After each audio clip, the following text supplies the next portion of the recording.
I know you clicked on that thumbnail because you saw me say the truth about Nintendo fans. You probably thought I was about to bash Nintendo fans. No, that's not what I'm going to do because I am an enjoyer of Nintendo games. I love Nintendo games. I am somewhat of a Nintendo fan myself, but the reason I'm making this video is because it's something I've been thinking about for years, especially when Nintendo Directs happen. I noticed a trend between how people feel. I notice how people react to certain games when they don't see certain things. And let me first say that this is no way a bad thing. I think it's just the truth of the matter that Nintendo fans are different, and you can tell where the gap came when it comes to what they enjoy and what they don't like.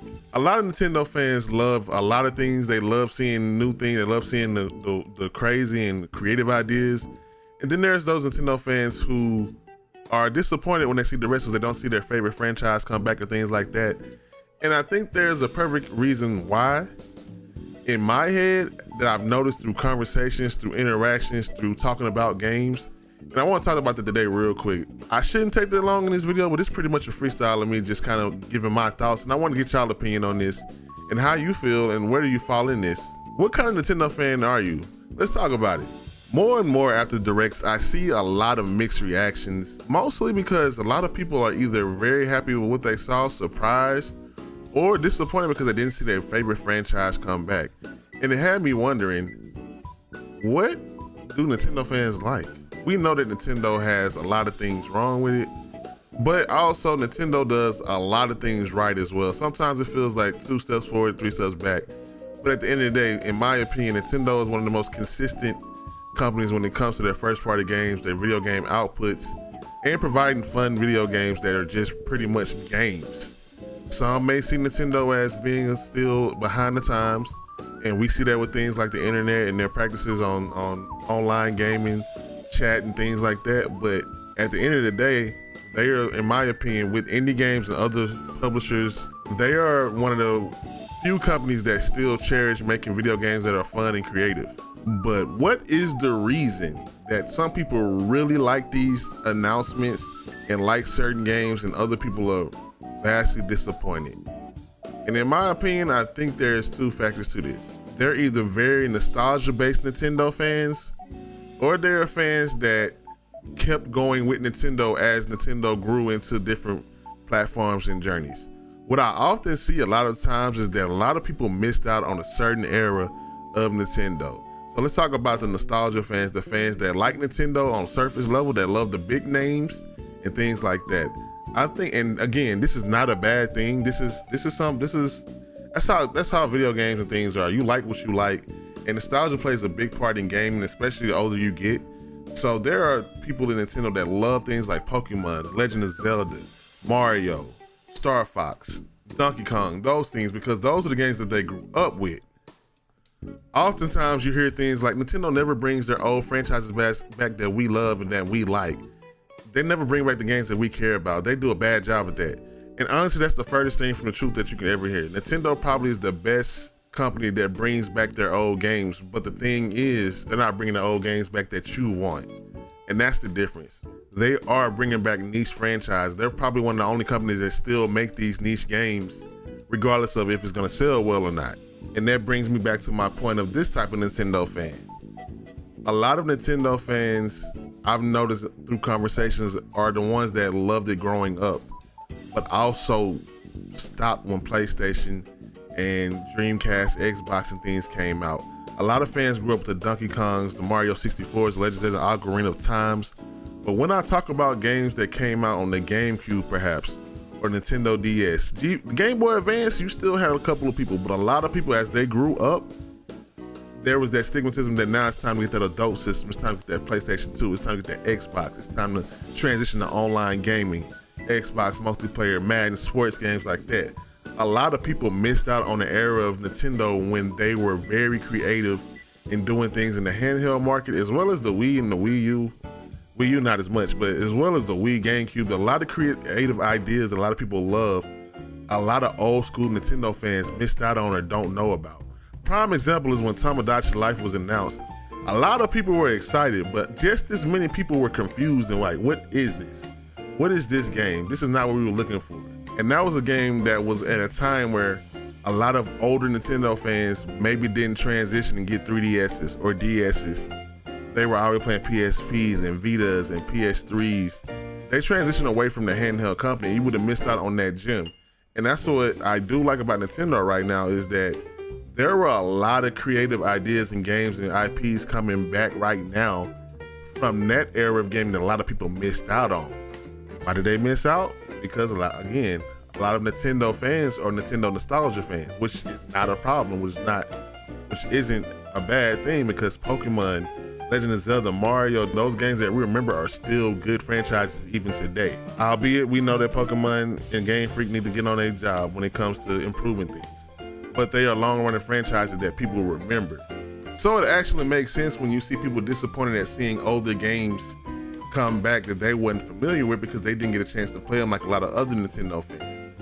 And that's where we got fans who stayed with Nintendo through all of those times. A lot of people are confused why people get excited about some things that they see.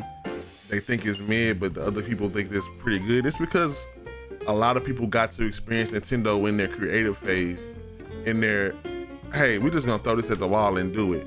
In the GameCube, the DS, the Game Boy Advance, the Wii, the 3DS had a lot of that, hey, this is weird, let's do it. And it was a fun time, and a lot of people remember that. So we're seeing some of these handheld franchises that were made specifically for that handheld experience, like Tamagotchi Life, or even the Story of Seasons Grand Bazaar, which was a DS game, or things like Rhythm Heaven, like the weird fun games that people remember from their childhood, or even not even their childhood. Some of these people that stuck with Nintendo, like me for instance, I had my DS 3DS when I was still in college, and I enjoyed the little quirky games that got me by, but I was still playing my Madden, I was playing NCAA, I was playing God of War, I was playing all of these different games, Persona, but Nintendo still had that fun factor and creative factor that a lot of people are missing today. And that's why a lot of people are excited to see some of these franchises come back, because truth be told, a lot of us didn't think we would see things like Rhythm Heaven again,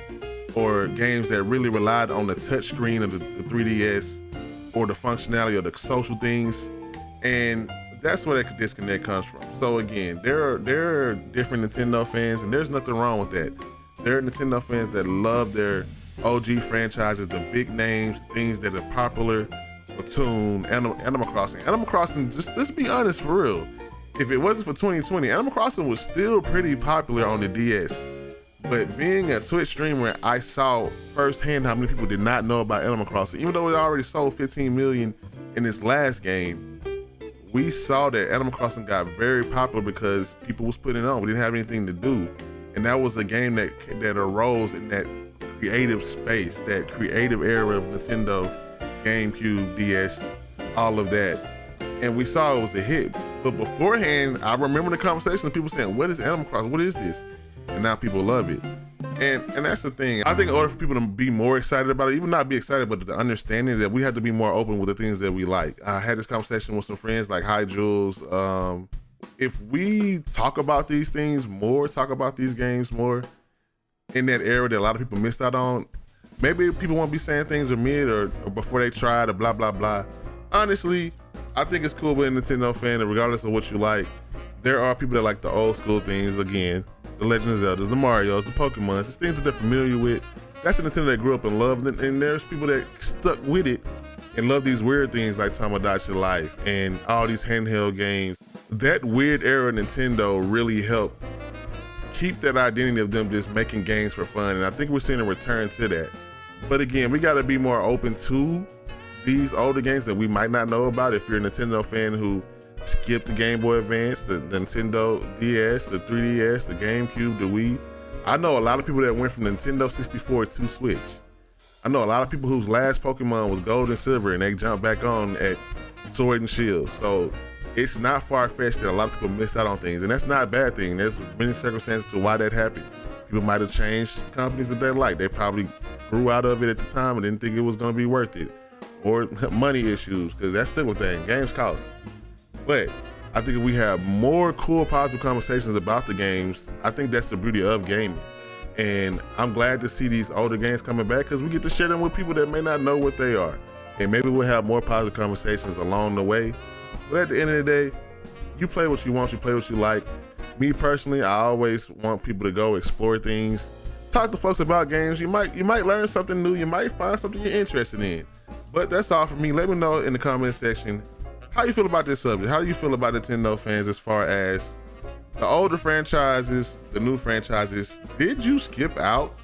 Are you a Nintendo fans from the start? Or did you recently get into Nintendo with the Switch? Did you play back in the N64 days and skip GameCube, DS3? Did you skip any of that? Because I know a lot of people that skip the handhelds. I'd definitely like to know how you felt about that and what you thought and why did you skip it? And are any of these games interesting to you?